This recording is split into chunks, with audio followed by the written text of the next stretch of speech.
Hello friends, आज मैं explain करने वाला हूँ द होस्ट मूवी को। कहानी की शुरुआत में हम देखते हैं कुछ साइंटिस्ट डॉक्टर को जो अपनी लैब में बचे हुए सामान को फेंक रहे होते हैं। तभी उनमें से छोटा डॉक्टर कहता है कि यह केमिकल नदी में जाकर सभी मछलियों को नुकसान करेगा, लेकिन बड़ा डॉक्टर कहता है कि इसमें कुछ नहीं होगा क्योंकि नदी बहुत ही बड़ी है। वह सभी केमिकल को नदी में फेंक देता है। तभी हम देखते हैं दो मछुआरे को जिनके पास एक छोटा सा जीव आकर फंस जाता है। वो उस पर ध्यान नहीं देते और उसे ऐसे ही नदी में छोड़ देते हैं।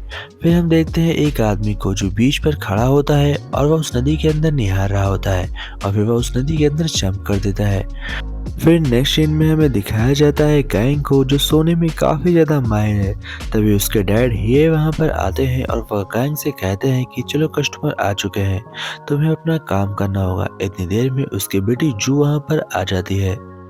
तभी वो दोनों साथ में बैठकर जू के मॉम का मैच देख रहे होते हैं। हम देखते हैं कि जू की मॉम ओलंपिक में खिलाड़ी है और वह निशानेबाज है, लेकिन वह हार जाती है और उसे ब्रोंज मेडल से ही संतोष करना पड़ता है। इतनी देर में हम देखते हैं कि गैंग का डैड उससे कहता है कि जाओ बाहर, कस्टमर को तुम्हें कुछ देना होगा। वो कस्टमर के लिए कुछ खाने के लिए लेकर जाता है। तभी हम देखते हैं कि सभी कस्टमर उस नदी के किनारे बीच पर देख रहे होते हैं। वहाँ पर एक अजीब सा क्रिएचर लटका होता है। वो देखते ही देखते नदी के अंदर घुस जाता है। फिर वो लोग सामान जब फेंक रहे होते हैं तभी हम देखते हैं वह क्रिएचर बाहर आ जाता है और बीच पर तबाही मचा देता है। बहुत सारे लोगों को मारने लगता है। फिर हम देखते हैं कि वह मैदान में उतर आता है और पार्क के अंदर सभी लोगों को मारने लगता है। सभी घबराकर एक वैन के अंदर घुस जाते हैं और वह क्रिएचर वैन के अंदर घुसकर काफी लोगों को मार देता है, कुछ को खा जाता है। तभी गैंग से रहा नहीं जाता, वह एक लोहे की रॉड उखाड़ता है और वह उसके ऊपर अटैक कर देता है। फिर हम देखते हैं जू को जो लियो का मैच देख रही होती है और वह काफी ज्यादा दुखी हो जाती है क्योंकि उसकी माँ ओलंपिक में हार चुकी थी। इसलिए वह निराश होकर बाहर आती है कि तभी उसका डैड उसका हाथ पकड़कर भागने लगता है, लेकिन जैसे ही वह एक बार गिरता है और दोबारा से हाथ पकड़ता है तो उसकी बेटी पीछे रह जाती है और वह किसी अनजान लड़की का हाथ पकड़ लेता है। तभी वह क्रिएचर उसकी बेटी को पूंछ से पकड़ता है और नदी में कूद जाता है। गैंग से यह देखा नहीं चाहता, वह उसके पीछे नदी में कूदता है, लेकिन वह क्रिएचर तब तक आगे निकल जाता है। गैंग बहुत ज्यादा दुखी हो गया था क्योंकि उसकी बेटी जा चुकी थी। तभी गैंग की वाइफ लियो लौट आती है और वह गैंग से कहती है कि मेरी बेटी कहाँ पर है। उसके हाथ में ब्रोंज मेडल होता है जिसकी वजह से वह काफी दुखी होती है और अपनी बेटी का दुख उसे देखा नहीं जाता। तभी हम देखते हैं नैमली को। नैमली इन लोगों का बहुत ही अच्छा दोस्त होता है और वह बहुत जोर जोर से रोने लगता है।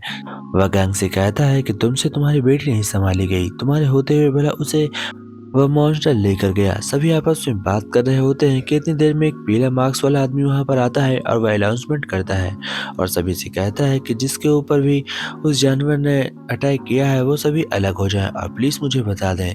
तभी गैंग कहता है कि मैंने उस जानवर को छुआ है। जैसे ही उन लोगों को यह पता चलता है वो फौरन उसे एक पीले बैग के अंदर बंद कर वहां सभी से बीच से हटा देते हैं। दरअसल उस राक्षस के अंदर बहुत ही गंदा वायरस होता है जिसकी वजह से जो भी उसके संपर्क में आता है उसके पास अजीब सी बीमारियां फैल रही होती हैं, इसलिए उसे अलग कर दिया जाता है। तभी आधी रात में गैंग के पास एक कॉल आती है जो उसके बेटी जू की होती है। जू के पास एक छोटा फोन होता है जिसकी मदद से वह अपने डैड को कॉल करती है। क्योंकि उस राक्षस ने उसे मारा नहीं था, अपने पूंछ में दबाया था, इसलिए वो अभी तक जिंदा होती है। लेकिन वह जिस जगह होती है वहां से निकलना बहुत ज्यादा मुश्किल था क्योंकि वह सीवर लाइन में होती है और सीवर लाइन काफी ऊंची होती है जिसकी वजह से वहां से बाहर नहीं निकल पाती। वह गैंग के पास कॉल करती है पर गैंग की बात कोई भी नहीं मान रहा था। वहां पर एक सिक्योरिटी गार्ड आता है और वह गैंग से कहता है कि तुम पागल हो चुके हो। यह सुनने के बाद वह बहुत ही दुखी होता है और अपने डैड से कहता है कि डैड प्लीज मेरी मदद करिए, मैं यहाँ से बाहर निकलना चाहता हूँ ताकि मैं अपने बेटी के लिए कुछ कर सकूँ। तभी उसके डैड कुछ लोगों को कॉल करते हैं और वो सभी हॉस्पिटल से भागकर उसके पास जा रहे होते हैं। सभी हॉस्पिटल मेंबर उसे पकड़ने की कोशिश कर रहे होते हैं। तभी हम देखते हैं कि लियो बहुत धीमे भागती है, लेकिन हम देखते हैं कि वो सभी सही सलामत वहां से बाहर निकल जाते हैं और भागने में कामयाब हो जाते हैं। फिर हम देखते हैं कि लियो को टीवी पर दिखाया जा रहा होता है क्योंकि वह एक ओलंपिक खिलाड़ी है। तभी गैंग के डैड कहते हैं कि गैंग मैं कुछ सामान मंगा रहा हूँ और मैं उसकी मदद से उस राक्षस को मार दूंगा और अपनी बेटी को वहां से वापस लेकर आऊंगा। गैंग कहता है कि डैड मैं भी आपकी मदद करूंगा। हम देखते हैं कि उसके डैड वहां पर बहुत सारी गन मंगाते हैं और कुछ काफी जरूरत का सामान मंगाते हैं और सामान लेकर उस सीवर लाइन में खोजने लगते हैं। जू को, बट उन्हें जू कहीं भी दिखाई नहीं पड़ती। वो लोग जू खोजते-खोजते काफ़ी आगे निकल पड़ते हैं। नाइमली भी उनकी मदद कर रही होती है और लियो भी उनके साथ होती है। हम देखते हैं कि सभी के पास काफ़ी बड़े हथियार होते हैं। तभी उनके सामने वह मॉन्स्टर आ जाता है, लेकिन वह उस मॉन्स्टर को मारने में नाकाम रहता है। तभी वह मॉन्स्टर जाकर बीच के बीच में कहीं गायब हो जाता है। वो सभी फिर से वापस आ जाते हैं और अपनी दुकान में बैठकर कुछ खा लेते हैं और कहते हैं कि खाने के बाद हम फिर से सुबह अटैक करेंगे। लेकिन वह राक्षस रात और दिन नहीं देखता, वह रात में ही बहुत लोगों के ऊपर अटैक कर कर उन्हें जान से मार देता है। हम देखते हैं कि सभी सपना देख रहे होते हैं कि उनके साथ जू लंच कर रही है, लेकिन दरअसल जू तो अभी भी उसी सीवर लाइन में कहीं पर छिपी होती है। वह बहुत कोशिश करती है कि वो वहां से बाहर निकल सके, लेकिन वह नाकाम रहती है। फिर हम देखते हैं कि नैमली कहता है कि फॉन हमें अब अपनी बेटी को बचाने के लिए कुछ ना कुछ करना होगा। हम देखते हैं कि गैंग के डैड कहते हैं कि बेटे तुम टेंशन मत कर लो, मैं तुम्हारी बेटी को किसी भी हालत में वहां से लेकर आऊंगा। फिर कुछ देर बाद सुबह हो जाती है और सुबह सभी अपनी गन्स लेकर उस राक्षस को ढूंढने के लिए निकल पड़ते हैं। हम देखते हैं कि वह राक्षस उनके काफी करीब होता है, इसलिए वो सोचते हैं क्यों ना इसे मार दिया जाए। वो लोग उसे मारने के लिए उसका पीछा करते हैं, लेकिन वह जाकर फिर से पानी के अंदर कूद जाता है। इसलिए उसे मारना काफी ज्यादा मुश्किल हो जाता है, क्योंकि पानी में निशाना लगाना काफी मुश्किल था। जैसे ही उसके डैड उस मॉन्स्टर के काफी करीब पहुंचते हैं, उनकी गोलियां खत्म हो जाती हैं और मजबूरन उन्हें अपनी जान देनी पड़ती है। वो मॉन्स्टर उन्हें खाता तो नहीं, लेकिन उन्हें जान से मार देता है। हम देखते हैं कि गैंग अपने डैड की हालत देखकर काफी निराश होता है। फिर हम देखते हैं कि पूरी दुनिया में वह वायरस काफी तेजी से फैल रहा है, क्योंकि वह सभी लोग उस राक्षस के संपर्क में आ गए थे और अब बहुत ही मुश्किल हो रही है। सभी की तबीयत बहुत ज्यादा खराब होती है, सभी बहुत ज्यादा दुखी होते हैं। हम देखते हैं कि कोई भी बिना मास्क के इधर उधर कहीं भी जा नहीं सकता। फिर हम देखते हैं कि कुछ पुलिस वाले गैंग को अरेस्ट कर लेते हैं और उसे फिर से उसी लैब में भेज देते हैं। अब लैब में गैंग के ऊपर काफी टेस्ट होने थे। गैंग बहुत ही डर रहा था, लेकिन तभी बलात्कारी कहता है कि इसमें कोई भी कसर मत छोड़ना, क्योंकि इसके अंदर काफी वायरस हो सकते हैं। हम देखते हैं कि आधे शहर में लगभग वायरस फैल चुका था और आधा शहर इस वायरस की चपेट में आ गया था। सभी इधर उधर डर कर भाग रहे थे कि काश उन्हें पुलिस वाले अरेस्ट न कर लें, क्योंकि पुलिस वालों का काम था सभी लोगों को अरेस्ट करके उनकी जांच करना। फिर हम देखते हैं नियो को, जो अपने फोन की ओर निहार रही होती है और अपने बेटी को याद कर रही होती है। वह ओलंपिक में तीर धनुष में काफी माहिर होती है, इसलिए वह अपने तीर धनुष लेकर उस राक्षस को मारने के लिए निकल पड़ती है। इधर हम देखते हैं कि गैंग की काफी अच्छे से जांच हो रही थी। वह उसके ब्लड को निकालकर उसकी जांच कर रहे होते हैं, कहीं वो भी वायरस की चपेट में तो नहीं है।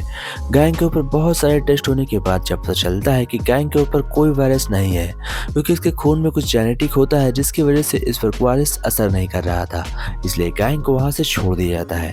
फिर हम देखते हैं उसकी बेटी को। उसकी बेटी किसी भी तरीके से वहां से निकलना चाहती थी, लेकिन वो मॉन्स्टर जैसे ही वो निकलने की कोशिश करती है, फॉन वहां पर आ जाता है। फिर हम देखते हैं गैंग को। गैंग के पास जैसे ही एक डॉक्टर आता है, वह फौरन उसे पकड़ लेता है और उसके हाथ में एक वायरस इंजेक्शन होता है। कहता है कोई भी मेरे पास मत आना, वरना मैं इसे जान से मार दूंगा। सभी घबरा जाते हैं और गैंग उस डॉक्टर के सहारे वहां से बाहर निकल जाता है।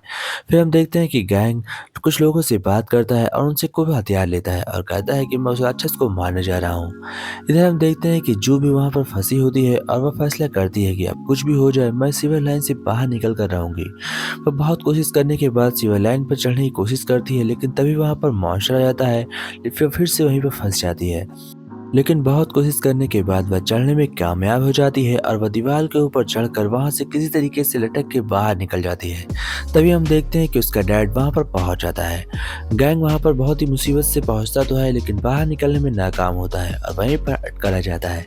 इधर बहुत सारे लोग उस राक्षस के ऊपर आंदोलन करते हैं और रोड पर तबाही मचाने लगते हैं। तभी हम देखते हैं कि राक्षस बाहर आ जाता है। जैसे ही राक्षस बाहर आता है उन सभी लोगों को मारने के लिए, तभी इतनी देर में वहां पर बहुत सारी जहरीली गैस छोड़ी जाती है ताकि वह राक्षस बेहोश हो जाए, लेकिन यह जहरीली गैस राक्षस के ऊपर असर नहीं करती। इसलिए हम देखते हैं कि काफी लोग तेजी से मर रहे होते हैं, क्योंकि जहरीली गैस लोगों के ऊपर बहुत ही तेजी से असर करती है। बहुत ज्यादा लोग इस गैस से मारे जाते हैं, लेकिन उस मॉन्स्टर पर घंटा कुछ भी फर्क नहीं पड़ता। फिर हम देखते हैं एक आदमी वहां पर आता है जो उसके पास कुछ मूली बम होते हैं।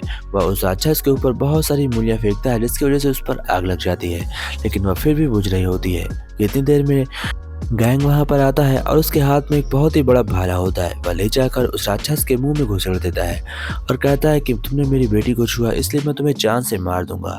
फिर हम देखते हैं कि उसकी बेटी भी वहाँ पर बाहर आ जाती है। वह अपनी बेटी को लेता है और वहाँ से लौट आता है। तभी वह राक्षस फिर से हिलता है और नदी के अंदर वापस से घुस जाता है। इसके बाद वह राक्षस कहाँ गया किसी को भी नहीं पता चलता। तो दोस्तों, इसी के साथ यह मूवी एंड होती है। तो दोस्तों, अगर वीडियो अच्छी लगी हो तो चैनल को सब्सक्राइब एंड वीडियो को लाइक जरूर करिएगा। मैं आपसे किसी और वीडियो में किसी और टाइम मिलता रहूंगा। तब तक के लिए take care friends, bye bye friends, जय हिंद फ्रेंड्स।